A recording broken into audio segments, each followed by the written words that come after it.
بسم اللہ الرحمن الرحیم۔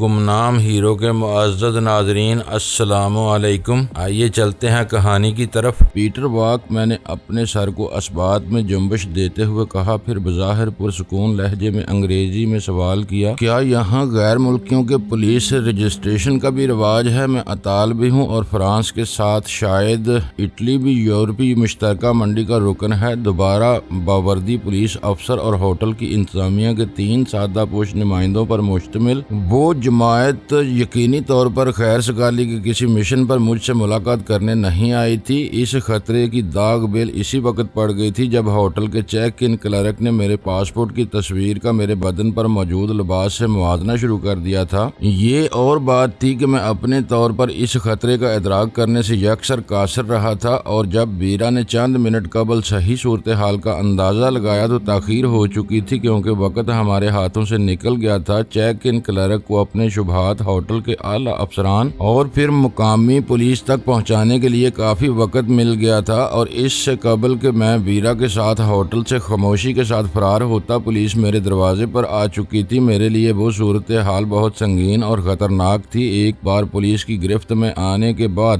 دنیا کی کوئی طاقت ہمیشہ کے خون آشام بھیڑیوں کے چنگل سے نہیں بچا سکتی تھی۔ اس کے بعد ہمارے مستقبل کا فیصلہ صرف اور صرف جمی لائٹ کی مرضی پر منحصر رہ جاتا، لیکن میری طرف سے خوف، عجلت یا گھبراہٹ کا اظہار اس وقت میرے لیے مہلک ثابت ہو سکتا تھا۔ لہٰذا میں نے اپنے دل میں پیدا ہونے والے تمام خدشات اور وسوسوں پر قابو پا کر پر اعتماد انداز میں صورتحال سے نمٹنے کا فیصلہ کر لیا تھا۔ اس وقت ہمارے ستارے شاید ایک ساتھ ہی گردش میں آئے تھے، کیونکہ میں اپنے بدن پر موجود لباس کی وجہ سے مشتبہ سمجھ لیا گیا تھا، اور ہوٹل کے رجسٹر میں صرف میری آمد کا اندراج ہوتے ہوئے بیرا میرے کمرے سے ملحقہ باتھ روم میں موجود بلکہ مکفل تھی۔ اگر اسے خطیر رقم کے تھیلے کے ساتھ وہاں دیکھ لیا جاتا تو ہماری گلو خلاصی کی ہر راہ مسدود ہو سکتی تھی۔ پل بھر میں یہ سارے خیالات میرے ذہن میں ابھر کر معدوم ہو گئے، اور میں نہایت با اخلاق انداز میں ہمتاً ادھیڑ عمر پولیس افسر کی طرف متوجہ ہو گیا، جو بگڑے ہوئے لہجے میں انگریزی میں کچھ کہہ رہا تھا۔ مونسیو پیٹر واک، مجھے افسوس ہے کہ ہم تمہارے آرام میں مخل ہوئے۔ الفاظ نرم لیکن لہجہ کسی بھی قسم کی معذرت سے یکسر عاری اور غیر دوستانہ تھا، لیکن ہم اپنے فرائض سے مجبور ہیں اور ایک اطلاع پر تمہاری سفری دستاویز کی تفصیلی پڑتال کے لیے یہاں آئے ہیں۔ مجھے کوئی اعتراض نہیں، میں نے خشک لہجے میں کہا۔ میں اس وقت کسی بھی ایسے شخص کی اداکاری کرنے کی کوشش کر رہا تھا جسے بلا وجہ ہراساں کرنے کی کوشش کی جا رہی ہو، لیکن میرا خیال ہے کہ میرے کاغذات ہوٹل کے کاؤنٹر پر دیکھ لیے گئے تھے۔ کیا یہ لوگ اس بارے میں تمہاری کوئی تشفی نہیں کر سکے؟ آخری فکرے ادا کرتے ہوئے میں خاص طور پر تیز نگاہوں سے اس چیک ان کلرک کی طرف متوجہ ہو گیا جو پولیس افسران کے پیچھے کھڑا ہوا تھا۔ مجھے افسوس ہے مونسیو، میری نگاہوں کی تاب نہ لا کر چیک ان کلرک بے آرامی کے ساتھ گلا صاف کرتے ہوئے بول پڑا۔ دراصل یہ لوگ میری ہی نشاندہی پر یہاں آئے ہیں۔ اس کی بات ادھوری رہ گئی کیونکہ اس کے برابر میں موجود سوٹ میں ملبوس شخص نے دخل در مقولات پر اسے فرینچ میں جھاڑنا شروع کر دیا، اور وہ بکھلا کر خاموش ہو گیا، کیونکہ برہمی دکھانے والا اپنے اعتبار سے ہوٹل کا کوئی ذمہ دار عہدیدار معلوم ہو رہا تھا۔ ادھیڑ عمر پولیس افسر سر ہلاتے ہوئے اس کی سرزنش پر اپنی پسندیدگی کا اظہار کر رہا تھا۔ اس سے قبل کہ سوٹ والے کے خاموش ہونے پر ان میں سے کوئی بولنا شروع کرتا، میں نے رکھائی کے ساتھ ادھیڑ عمر پولیس افسر سے سوال کیا، اس تصدیق کے لیے راہداری میں یہ بھیڑ نامناسب ہے؟ مجھے چند منٹ کی مہلت دو تو میں کاغذات لے کر نیچے دفتر میں آ جاتا ہوں۔ تم یہاں کے آداب معاشرت سے بالکل ناواقف معلوم ہوتے ہو۔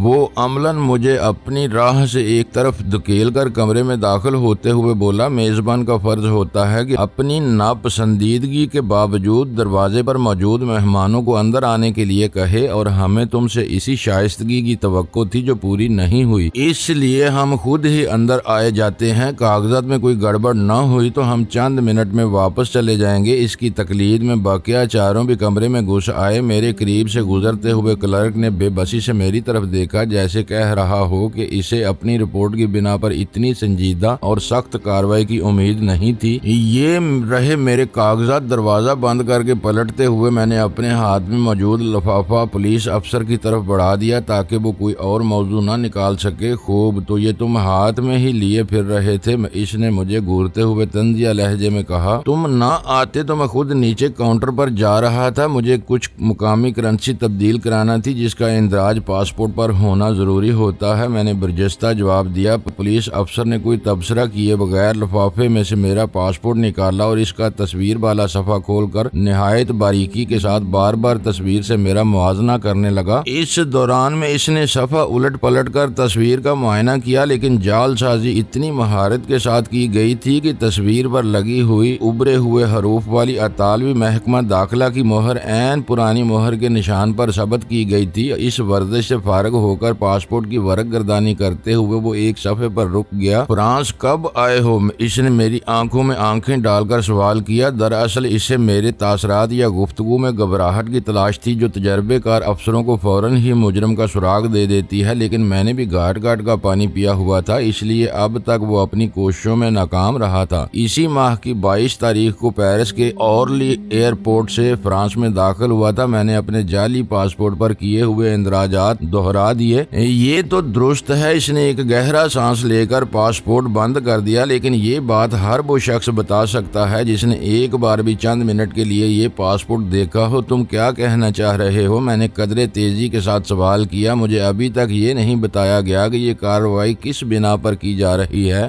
جو لباس تمہارے بدن پر موجود ہے اسے تم کتنے عرصے سے پہنتے آ رہے ہو؟ چند ثانیوں تک خاموشی کے ساتھ مجھے گورتے رہنے کے بعد اس نے چبھتے ہوئے لہجے میں سوال کیا۔ خود کو اس سوال کی اہمیت سے بے پرواہ ظاہر کرنے کے لیے میں اچانک ہنس پڑا اور بولا، 1 سال یا شاید اس سے بھی زیادہ عرصے سے۔ موسم اجازت دے تو میں اسے ہر وقت پہنے رہوں، ڈرائی کلین کرانے کے لیے۔ البتہ مجھے چند روز کے لیے اس لباس کو بھولنا پڑتا ہے۔ کیا میرا یہ فعل کسی تعزیری قانون کے تحت آتا ہے؟ آخری سوال میں نے نہایت معصومانہ سادگی سے کیا تھا اور ادھیڑ عمر پولیس افسر کی پیشانی پر فکر آلود لکیریں ابھر آئی تھی۔ اس کی آنکھوں سے وہ اعتماد آہستہ آہستہ زائل ہوتا نظر آ رہا تھا جو میرے مجرم ہونے کے بارے میں ابتدا سے اس کے دل و دماغ میں جاگزیں تھا۔ تم ساری زندگی ایک ہی لباس میں گزار دو تو بھی قانون متعرض نہیں ہو سکتا۔ آخرکار اس نے ایک سگار کا گوشہ توڑ کر اسے سلگاتے ہوئے کہا، لیکن مسئلہ یہ ہے کہ تقریباً 6 ماہ پہلے جاری ہونے والے پاسپورٹ پر لگی ہوئی تمہاری تصویر تمہارے بدن پر ہو بہو وہی لباس نظر آ رہا ہے جو تم اس وقت پہنے ہوئے تھے۔ تمہاری بدقسمتی سے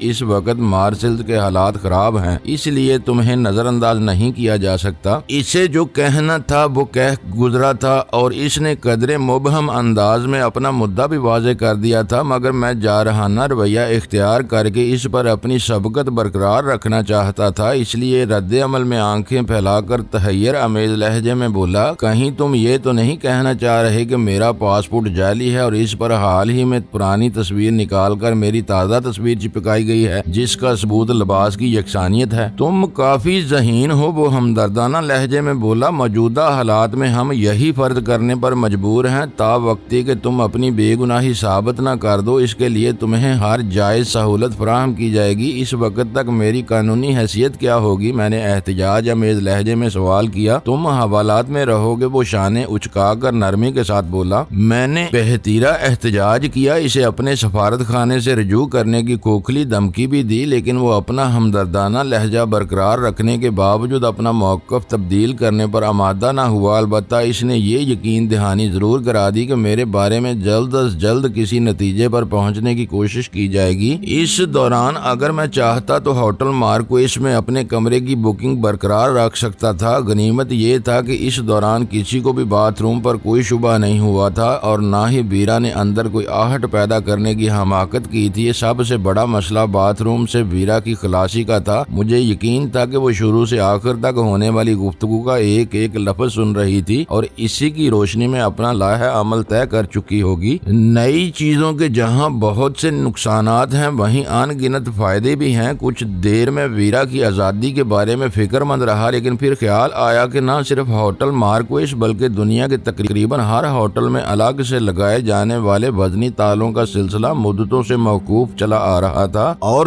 دروازوں میں ایسے ہضمی قفل استعمال ہونے لگے تھے جو باہر سے چابی کے بغیر نہیں کھل سکتے تھے، لیکن اندر سے محض ایک لیور کی چٹکی کو گھما کر انہیں مکفل یا غیر مکفل کیا جا سکتا تھا۔ میری جیب میں چند $100 کی رقم موجود تھی، اس لیے اگر میں ویرا سے باتھ روم میں چھوڑ کر کمرے کا دروازہ مکفل کر کے پولیس افسران کے ساتھ نکل جاتا تو ویرا میدان صاف پا کر اس کمرے سے نکل سکتی اور شاید اس حوالات کا سراغ بھی لگا سکتی تھی جہاں مجھے قید کیا جاتا۔ غالباً مجھے اسی وقت ساتھ چلنا ہوگا۔ بحث کے اختتام پر میں نے ویرا کو سنانے کے لیے وہ لا یعنی سا سوال کیا، مجھے افسوس ہے مونسیو کہ آپ کو اس زحمت سے دوچار ہونا پڑا۔ ہوٹل کے ایک سادہ پوش افسر نے شستہ انگریزی میں پہلی بار مخاطب کیا۔ مجھے امید ہے کہ آپ ہماری مجبوری سمجھ رہے ہوں گے، کاش میں سمجھ سکتا۔ میں نے بکنگ کلرک کو گھورتے ہوئے زہریلے لہجے میں کہا، یہ میری زندگی کا شاید پہلا اور آخری تلخ ترین تجربہ ہے۔ آئندہ فرانس آنے کی غلطی کی تو اپنے تمام پرانے ملبوسات آگ لگا کر آؤں گا۔ تم غیر ضروری طور پر جذباتی ہو رہے ہو mister Peter Walk. Senior officer کا لہجہ اس بار سرد اور روکھا ہو گیا۔ یہ ضابطے کی ایک کارروائی ہے جس پر تمہارا رد عمل نامناسب ہے۔ ہم تمہیں پھانسی گھاٹ پر نہیں لے جا رہے۔ تمہیں تمہارے ملک میں بھی ان حالات میں تمہارے ساتھ شاید اس سے بہتر سلوک نہ ہوتا۔ خیر میں اس بحث میں نہیں پڑتا کہ اٹلی میں کیا ہوتا اور یہاں کیا ہو رہا ہے۔ اصل بات یہ ہے کہ روم جا کر وہی کرنا پڑتا ہے جو رومن کرتے ہیں اور یہ مارسلز ہے۔ چلو میں تیار ہوں۔ سب ایک قطار کی صورت میں کمرے سے باہر آ گئے۔ کسی کو روم چیک کرنے کی ضرورت کا احساس نہیں ہوا تھا۔ آخر میں ہوٹل بلنگ کلرک باہر آیا تھا۔ اس نے اندر کی ہول میں لگی ہوئی چابی نکال کر دروازہ مقفل کرنے والا لیور گھمایا اور دروازہ بند کر دیا۔ چلنے سے قبل اس نے ایک بار دروازے پر دباؤ ڈال کر یہ یقینی کرنا ضروری سمجھا تھا کہ دروازہ مقفل ہو چکا تھا۔ ویرا اس کمرے کے باتھ روم میں اب تنہا رہ گئی تھی۔ مجھے اندازہ تھا کہ کمرہ خالی ہونے کا یقین ہوتے ہی وہ پہلی فرصت میں وہاں سے رقم کے تھیلے سمیت نکل بھاگے گی۔ نیچے ہوٹل مینیجر کے کمرے میں بیٹھ کر چند کاغذات کی خانہ پوری کی گئی اور دونوں پولیس افسران نے مجھے اپنے ہمراہ لے کر وہاں سے روانہ ہو گئے۔ راستے میں مسلسل خاموشی رہی۔ سینئر پولیس افیسر سارے راستے تیز بو والا ایک سگار پیتا رہا، لیکن وہ میرے طرف سے ہر لمحے چکنا نظر آ رہا تھا۔ اس کا ماتحت خاموشی کے ساتھ ڈرائیوری کے فرائض انجام دے رہا تھا۔ اس پوری کارروائی میں میرے جارحانہ اور احتجاج آمیز رویے کی بنا پر ان دونوں میں سے کسی کو بھی دو اہم باتوں کا خیال نہیں آیا تھا۔ اول تو میرے ساتھ کسی بھی قسم کے سامان کا ساتھ نہ ہونا اشتباہ آمیز تھا۔ دوئم میری جامع تلاشی نہیں لی گئی تھی جس کے نتیجے میں بیم گن بدستور میری تحویل میں تھی اور میرا ذہن تیزی کے ساتھ کام کر رہا تھا۔ یہ میری بدقسمتی تھی کہ آخر کار مارسلز میں میرا قانون کے محافظوں سے سامنا ہو ہی گیا تھا۔ اگر میں چون چرا کیے بغیر خود کو ان کے رحم و کرم پر چھوڑ دیتا تو میرے حق میں حالات بگڑنے کا بدترین اندیشہ موجود تھا۔ ان حالات میں میرے لیے خود کو پیٹر واک ثابت کرنا تو درکنار ڈینی ثابت کرنا بھی مشکل تھا۔ نہ جانے وہ لوگ میرے شناخت کے لیے کون سا طریقہ کار اختیار کرتے اور اس کے نتائج کیا ہوتے۔ ایک امکان یہ بھی تھا کہ شی والے میری طرف متوجہ ہو جاتے اور شاید مجھے پولیس کی تحویل سے ہی نکال لے جانے کی کوشش کا آغاز ہو جاتا جس کا انجام میرے حق میں ہرگز اچھا نہ ہوتا۔ اگر میں ان پولیس افسران کے سامنے خاموشی سے ہتھیار ڈالنے کی بجائے ان کے چنگل سے نکل بھاگنے کی کوشش کرتا تو اول تو ایسی کسی کوشش کے نتیجہ خیز ہونے کا یقین نہیں تھا، اور بالفرض میں انہیں جل دینے میں کامیاب ہو بھی جاتا تو ہر ثبوت اور تحقیق سے قطع نظر محض میرے فرار کی بنا پر مجھے مستند مجرم تصور کر لیا جاتا۔ اس وقت مجھے فائر کیمپ کے حادثے کے حوالے سے ایک مشتبہ غیر ملکی کے طور پر حراست میں لیا گیا تھا، لہٰذا میرے فرار کی صورت میں شہر کے جملہ انتظامی وسائل میری تلاش میں جھونک دیے جاتے جن سے خود کو بچائے رکھنا میرے لیے عملاً ممکن ہو کر رہ جاتا، اور یوں میرے فرار کی وجہ سے میری ذات غیر ضروری طور پر سنگین شبہات کا مرکز بن جاتی۔ چند ثانیوں کی ذہنی تگ و دو کے بعد میں نے فوری طور پر فرار کی کسی کوشش کا ارادہ ترک کر دیا، کیونکہ اس وقت مارسلز میں بالکل تنہا رہ گیا تھا۔ سلطان شاہ زخمی ہونے کے بعد لاپتہ تھا۔ ویرا کو مجبوراً ہوٹل مارکویس کے ایک باتھ روم میں مقید چھوڑنا پڑ گیا تھا۔ دوسری طرف شی کے خون آشام ہرکاروں کا خوف اپنی جگہ تھا۔ یہ نہ سمجھنا کہ تم ہمیں دھوکہ دے کر کہیں فرار ہو سکو گے، ادیڑ عمر پولیس افیسر نے سگار کا کثیف دھواں اگلتے ہوئے تیکھے لہجے میں کہا، اور میں چونک پڑا۔ مجھے ایسا محسوس ہوا جیسے وہ میرا ذہن پڑھ لینے میں کامیاب ہو گیا ہو۔ مجھے کیا ضرورت ہے فرار ہونے کی، میں نے سنجیدگی بلکہ قدرے ترشی کے ساتھ کہا۔ مجھے یقین ہے کہ جلد ہی تم مجھ سے معذرت کرتے نظر آؤ گے۔ میں نے نہ کوئی جرم کیا ہے، نہ غیر قانونی طور پر تمہارے ملک میں داخل ہوا ہوں۔ ہوٹل کے ایک ادنا سے کلرک کے دماغی فطور کا کا جادو زیادہ دیر تک نہ چل سکے گا۔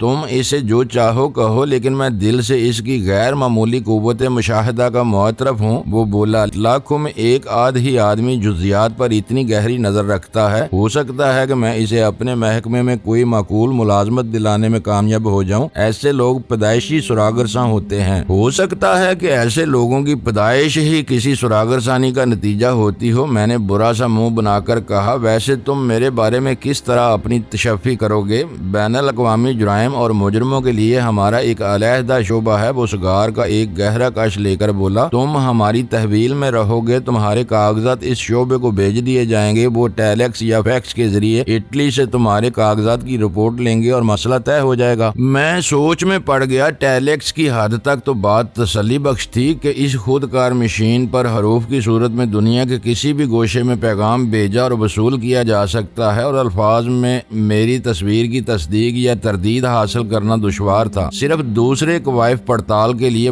بھیجے جا سکتے تھے، لیکن فیکس مشین کا معاملہ سنگین تھا۔ ٹیلی فون سے منسلک کی جانے والی اس مشین کے ذریعے دنیا کے مختلف حصوں میں فون نمبر ملا کر ایسے کسی بھی ادارے سے رابطہ قائم کیا جا سکتا ہے جس کے فون سے فیکس مشین منسلک ہو۔ رابطہ ملتے ہی مشین میں جو بھی کاغذ یا دستاویز ڈالی ہے جائے، اس کی فوٹو کاپی فوری طور پر دوسری طرف کی مشین پر موصول ہو جاتی ہے، اور وہ طریقہ کار میرے لیے خطرناک تھا کیونکہ اس کے ذریعے میرے پاسپورٹ کے متعلقہ صفحات اور تصویر کی فوٹو کاپی اٹلی بھیجی جا سکتی تھی، اور یہ بات فوراً پکڑ لی جاتی کہ پیٹر واک کا پاسپورٹ اپنے تمام اندراجات سمیت ٹھیک تھا، مگر اس پر تصویر بدل دی گئی تھی۔ اسی ادھیڑ بن میں کوتوالی کی عمارت آ گئی۔ پولیس کار کے رکتے ہی ایک گن مین تیزی سے آگے لپکا تھا۔ کار ڈرائیو کرنے والے افسر نے فرانچ میں اس سے کوئی ہدایت دی اور وہ میری پشت پر ہو لیا۔ کوریڈور میں بنے ہوئے ایک دفتر کے دروازے سے ہم تینوں اندر داخل ہو گئے۔ گن مین وہیں رکا رہا، قالین اور ہیٹر سے آراستہ۔ وہ سادہ سا دفتر ادھیڑ عمر پولیس افیسر کا تھا، کیونکہ اس نے میز کے عقب میں پڑی ہوئی سیاہ کرسی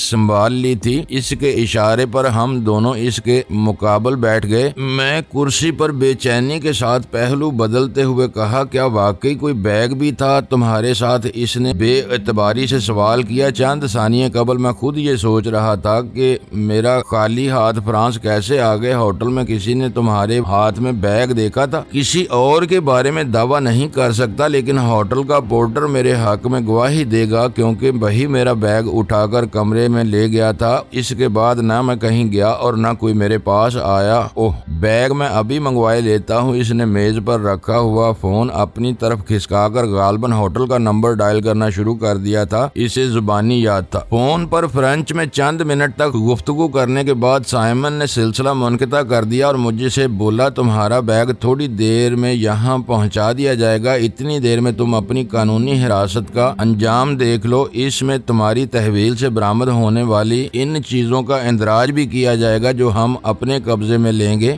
دوسرے افسر نے اپنا بھرا ہوا فارم میرے آگے بڑھا دیا۔ میں نے اس پر ایک سرسری نگاہ ڈال کر مایوسانہ انداز میں سر ہلاتے ہوئے کہا، میں اس پر بلا سمجھے دستخط نہیں کر سکتا کیونکہ میں فرانچ زبان سے نابلد ہوں۔ میں تمہیں ترتیب وار انگریزی ترجمہ سنائے دیتا ہوں۔ سائمن نے ماتحت نے پیشکش کی، تم درمیان میں کوئی اہم نکتہ بھی بول سکتے ہو۔ میں نے نرم لہجے میں کہا، میرا مزاحمت کا کوئی ارادہ نہیں ہے۔ تم مجھ سے اس فارم پر دستخط کرائے بغیر جب تک چاہو مجھے قید رکھ سکتے ہو۔ سائمن کا چہرہ سرخ ہو گیا اور وہ غصیلی آواز میں بولا، ہم دھوکے باز نہیں ہیں کہ تم سے کسی غلط دستاویز پر دستخط کرا لیں گے۔ تمہیں ہر حال میں اس فارم پر دستخط کرنے ہوں گے۔ اس کی تکمیل کے بغیر ہم کسی کو ایک رات بھی حوالات میں بند کرنے کے مجاز نہیں ہیں۔ میرے خلاف فوجداری کے الزامات ہوتے تو ہم اس فارم کی خانہ پوری کرنے پر مجبور نہیں تھے۔ تم الجھو گے تو ہمیں حکام بالا سے عارضی اجازت لینا پڑے گی۔ مجھے افسوس ہے موسیو کہ میں نے تمہاری دل آزاری کی۔ میں سوچے سمجھے اس فارم پر دستخط کرنے کے لیے تیار ہوں۔ میرے سامان کا اندراج بعد میں کر لینا۔ مجھے یقین ہے کہ تم ایماندار اور فرض شناس ہو۔ یہ کہتے ہوئے میں نے میز پر سے قلم اٹھا کر فارم پر اس پیٹر واک کے دستخط کر دیے جہاں سائمن کے ماتحت نے کراس بنائے ہوئے تھے۔ رقم، گھڑی یا کوئی دوسری قیمتی چیز جو تم ہمارے پاس جمع کرانا چاہو؟ ماتحت نے سوال کیا۔ مجھے بھیم گن کا خیال آیا لیکن میں نے جی کڑا کر کے انکار کر دیا۔ اسی لمحے فون کی گھنٹی بج آواز اٹھی اور سائمن بولی تو فون پر گفتگو کرنے میں مصروف ہو گیا۔ مجھے اس کے لب و لہجے میں تحیر اور غصے کا محسوس ہو رہا تھا، لیکن زبان میری فہم سے بالا تھی۔ تمہارے کمرے میں بیگ نہیں ملا، ریسیور کریڈل پر ڈالتے ہوئے اس نے اپنی دانست میں مجھ پر انکشاف کیا۔ مینیجر نے پورٹر سے تصدیق کر لی ہے کہ اس نے واقعی تمہارا بیگ کمرے میں پہنچایا تھا۔ وہ یقیناً ہوٹل کے کسی ملازم نے اڑایا ہوگا، میں نے تشویش اور گھبراہٹ کا اظہار کرتے ہوئے کہا۔ اس میں دوسری اہم چیزوں کے علاوہ خاصی رقم بھی تھی۔ خاصی رقم؟ سائمن نے مجھے گورتے ہوئے دہرایا۔ پہلے تم نے کچھ رقم کا ذکر کیا تھا جو اب بڑھ کر خاصی رقم ہو گئی ہے۔ کچھ دیر بعد شاید تم خزانے کی کہانی لے بیٹھو گے۔ $1500 ہی ہوں گے، مگر میرے لیے وہ خاصی رقم ہی تھی۔ ویرا کے بیگ سمیت بحفاظت نکل جانے کا یقین ہوتے ہی میں نے بلا تامل رقم کا تعین بھی کر دیا۔ اگر میرا بیگ برآمد نہ کیا جا سکا تو شاید مجھے سرکاری خرچ پر ہی اٹلی واپس بھجوانا ہوگا، کیونکہ تمہاری مداخلت کی وجہ سے مجھے اپنے بیگ سے محروم ہونا پڑا ہے۔ اگر وہ بیگ کسی ملازم نے معقول موقع کے انتظار میں ہوٹل میں چھپایا ہوا ہے تو اب وہ اسے باہر نہ لے جا سکے گا۔ ہوٹل مارکویس کا مینیجر انتظامی معاملات میں بہت سخت آدمی ہے۔ اب تم حوالات میں جانے کے لیے تیار ہو جاؤ، ہم زیادہ دیر تک اس دفتر میں تمہاری مہمانداری نہیں کر سکیں گے۔ اپنے افسر کا اشارہ پاتے ہی نوجوان ماتحت نے مستعدی کا مظاہرہ کرتے ہوئے کرسی چھوڑ دی اور مجھے اپنے ساتھ لے کر دوسرے کمرے کی طرف چل دیا۔ غالباً حوالات کا براہ راست نگراں وہی تھا، کیونکہ اس نے اپنے دفتر کی ایک مکفل دراز سے حوالات کی چابی نکالی تھی۔ اس کے ہولسٹر میں سروس ریوالور موجود تھا۔ دوئم، میرے بارے میں اس کی رائے زیادہ بری نہیں تھی، لہٰذا اس نے کسی مسلح گارڈ کو ساتھ لینے کی ضرورت محسوس نہیں کی تھی۔ عمارت کے ایک دور افتادہ لیکن محفوظ حصے میں لاک اپ کے آہنی سلاخوں والے مکفل دروازے کے سامنے بیٹھا ہوا مسلح سپاہی اپنے افسر کو دیکھتے ہی کرسی سے کھڑا ہو گیا۔ عمارت کے اس حصے میں تعفن یا سیلن کا نام و نشان تک نہیں تھا اور باہر کے ناگوار سرد موسم کے مقابلے میں خوشگوار حرارت رچی ہوئی تھی۔ لاک اپ کے باہر نقل و حرکت کی آوازیں پیدا ہو رہی تھی۔ اندر سے ایک جوان سال اور حسین لڑکی دروازے پر آ گئی۔ یوں محسوس ہوا جیسے کسی نے بے خبری میں میرے سر پر گھونسا مارا ہو۔ لاک اپ کے اندر جلنے والے بلب کی تیز روشنی میں افسرہ نظر آ رہی تھی اور شاید لاک اپ میں اکیلی ہی قید تھی۔ کسی ہمراہی کی آمد کی امید پیدا ہوتے ہی خوش نظر آنے لگی تھی۔ خدا کا شکر ہے کہ تمہیں میری تنہائی کا خیال آ گیا، وہ خوشی میں نوجوان پولیس افسر سے بولی۔ تم سب ہی نکمے اور خدا کا شکر ہے کہ تمہیں میری تنہائی کا خیال آ گیا، وہ شوخی میں نوجوان پولیس افسر سے بولی۔ تم سب ہی نکمے ہو۔ کسی ڈانگ کے ملک میں پکڑی جاتی تو سنگلاخ لاک اپ کے کسی اعلیٰ پولیس افسر کی قیام گاہ میں قید کی جاتی جہاں دنیا کی آسائشیں ملتی۔ اس وقت مجھے نہ اپنی آنکھوں پر یقین آ رہا تھا، پر سلطان شاہ ہمیشہ سے کہتا چلا آ رہا تھا کہ میں جہاں قدم رکھوں گا وہاں صنف نازک کی برسات شروع ہو جاتی تھی۔ اب پولیس نے مجھے گرفتار کیا تھا تو حوالات میں بھی ایک شوخ و شنگ موجود تھی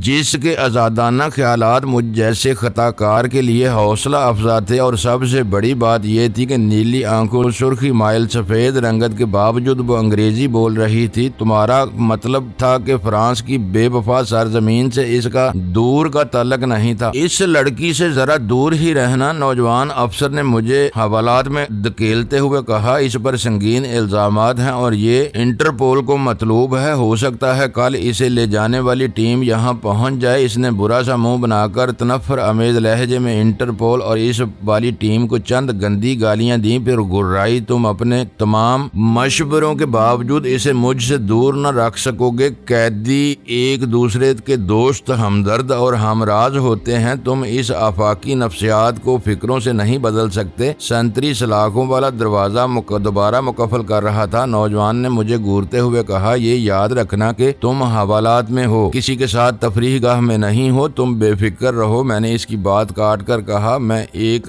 ذمہ دار شہری ہوں۔ تمہاری مہربانی سے اپنے مختصر سے اثاثے سے محروم ہونے کے بعد مجھ میں اب کوئی خطرہ مول لینے کی ہمت نہیں ہے۔ تمہیں میرے رویے سے کسی بھی قسم کی کوئی شکایت نہیں ہوگی، البتہ اس سے باتیں ضرور کروں گا۔ دلچسپ عورت معلوم ہوتی ہے اسے۔ وہ عقب سے میری جیکٹ کا کالر پکڑ کر گرائی، زبان سنبھال کر بات کرو۔ تمہیں اتنی بھی تمیز نہیں ہے کہ عورت اور لڑکی میں کیا فرق ہوتا ہے؟ میں بنا کر اس کی طرف پلٹا تو مجھے گورتے ہوئے دل آویز انداز میں مسکرانے لگی۔ معزز ناظرین، لائک کریں، شیئر کریں اور کمنٹس باکس میں پاک آرمی زندہ باد، پاکستان پائندہ باد کا نعرہ ضرور درج کر کے اپنے ملک پر فخر کریں اور پاکستان کی بنیادیں مضبوط کرنے میں اپنا کردار ادا کریں۔ ویڈیو دیکھنے کا شکریہ۔ معزز ناظرین، اپنا خیال رکھیے گا اور ہمارے چینل کا بھی۔ ISI پاک آرمی زندہ باد، پاکستان پائندہ باد۔